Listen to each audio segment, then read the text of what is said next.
কিন্তু আমরা যেটা বাস্তবে দেখি যে এখন পর্যন্ত লেভেল প্লেইং ফিল্ড এটা এখনও কিন্তু বাস্তবে তৈরি হয় নাই। এটা আমরা সংজ্ঞায় রয়েছি যে আসলে জনগণ আবার তারা নির্বিঘ্নে ভোট দিতে পারবে কিনা, এটা আমরা কিন্তু এখনও সন্দিহান। এবং তাদের ভিতরে এবং নির্বাচন কমিশনের ভিতরে কোনো ভিন্নতা বা ভিন্ন মতামত আছে কিনা এটা এখন আমরা বাস্তবে দেখিনি। আমরা তো এই 53-54 বছর দেখেছি এই নিয়মে দেশ পরিচালিত হয়েছে, কিন্তু এর মাধ্যমে মানুষ শান্তি পায় নাই।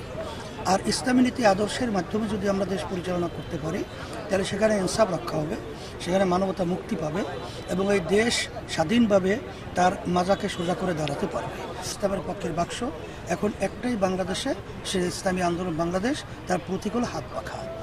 এটা আমরা করায় সারা দেশের সচেতন মানুষ এবং সম্মানিত ওলামায়ে কেরাম এবং যারা নাকি দেশকে ভালোবাসে, ইসলামকে ভালোবাসে, যারা মানুষকে ভালোবাসে, তারা আমাদের এই আহ্বানে আলহামদুলিল্লাহ সাড়া জুগিয়েছে এবং তারা সাড়া দিয়েছে।